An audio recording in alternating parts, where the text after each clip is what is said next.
से कुंज बिहारी श्री हरिदास सभी सखियों को।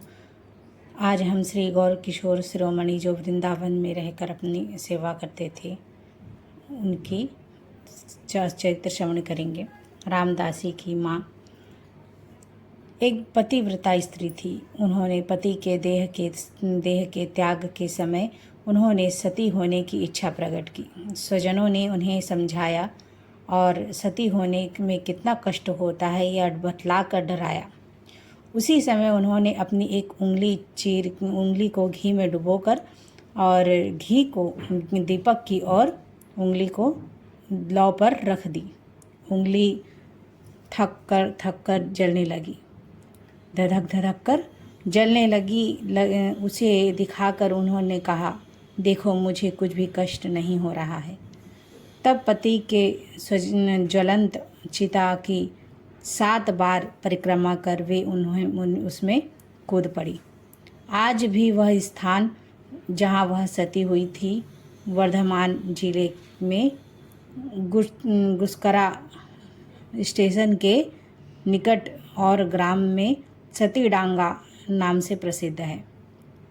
चितारोहण के पूर्व उन्होंने कहा था, रामदासी विवाह योग्य हो जाए तो उनका विवाह काटोया तहसील के अंतर्गत चिताहाटी निवासी धन कृष्ण सुखोपाध्याय के पुत्र गौरचंद्र शिरोमणि से कर देना।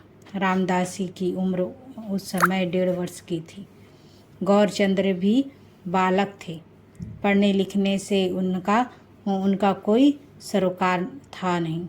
यूं ही लीला मंडलियों की लीलाएं देखते सुनते इधर उधर डोला करते थे। फिर भी सती ने उन्हें अपनी कन्या के योग्य वर के रूप में वर्ण कर दिया था। निश्चय ही उन्होंने अपने योग बल से उनके अंदर के छिपे एक सिद्ध महापुरुष को देख लिया था। उनकी इच्छा अनुसार रामदासी के विवाह योग्य होने पर उनका विवाह गौरचंद्र से कर दिया गया। 20 वर्ष की आयु तक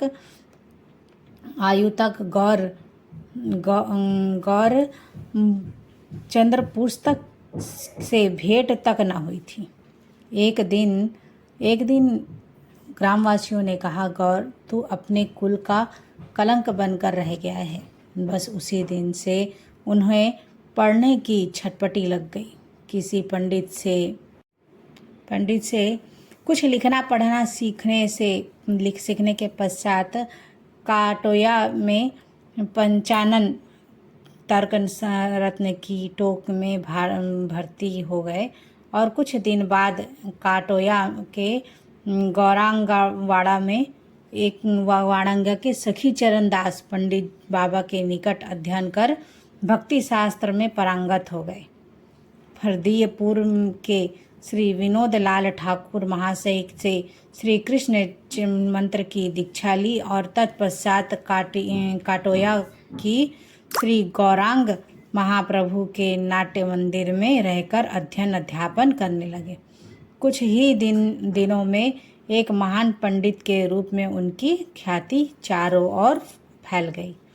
महाप्रभु के मंदिर के सेवायत श्री बेनी माधव ठाकुर एक प्रसिद्ध महात्मा थे। उनके संग से शिरोमणि महाशय विशेष रूप से प्रभावित हुए।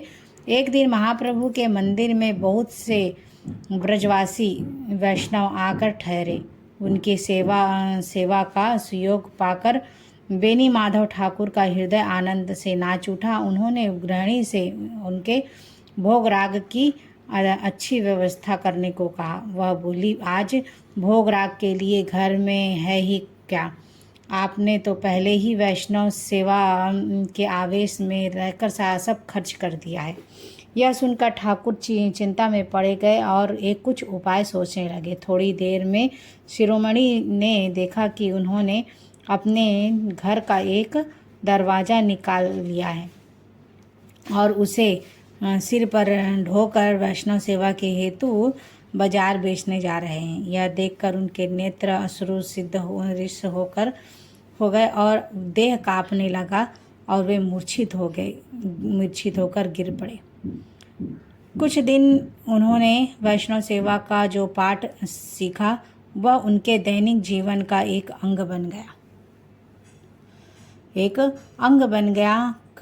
कटोया में रहते हुए समय शिरोमणि महाशय अरुणादय में श्री गौरांग की मंगल आरती में दर्शन कर प्रभाती स्मरण कीर्तन, गंगा स्नान और संध्या नाम जप, मंत्र जप, लीला चिंतन आदि करते करते दिन के 2 बजे तक का समय अतिवाहित करते और तत्पश्चात जिस स्थान पर वैष्णवगण मूत्र त्याग करते उसे परिष्कार करते और गंगा के पथ पर झाड़ू लगाकर गंगा स्नान कर महाप्रभु दर्शन परिक्रमा आदि कर समागत वैष्णव और गोस्वामी गण की दंडवत प्रणाम करते और मंदिर के बाहर गड़े में फेंकी हुई वैष्णव प्रसादी की कणिका उठाकर मुख में डालते। तब 4 मुट्ठी चावल उबालकर उसमें सेंधा नमक डालकर गिरधारी का भोग लगाकर प्रसाद ग्रहण करते। कोई कुछ कहता तो कहते, मुझे इसके अतिरिक्त और किसी प्रकार का प्रसाद सह नहीं होता। इसी बहाने जब उन्होंने कहीं कोई निमंत्रण देखा तो फेंकते हुए वैष्णव उच्छिष्ट में से कणिका लेकर उस निमंत्रण की रक्षा करते। तीसरे पहर छात्रों को लेकर अध्यापन करने चले जाते। प्रतिदिन जिस विषय का वर्णन करते, अंत में उसका श्री गौरांग में पर्यवासन और समन्वय दिखते हुए पाठ पूर्ण करते। एक रहस्य की बात यह है कि पाठ के समय उनके पास बैठे रहते प्रसन्न मुद्रा में एक वृद्ध अनपढ़ अति सरल हृदय से विशुद्धक जैसे महानुभाव। उन्हें लोग खेपा ठाकुर कहकर पुकारा करते। वे उनके पत्रवाहक का कार्य करते, पर लोग से कहते शिरोमणि मेरा छात्र है। कभी कभी वे उनकी भर्त्सना भी करते। फिर भी शिरोमणि जी को उनके सानिध्य से सुख मिलता और उन्हें शिरोमणि के सानिध्य से अच्छा लगता। कटोया में शिरोमणि महाशय की एक प्रसिद्ध गोष्ठी थी।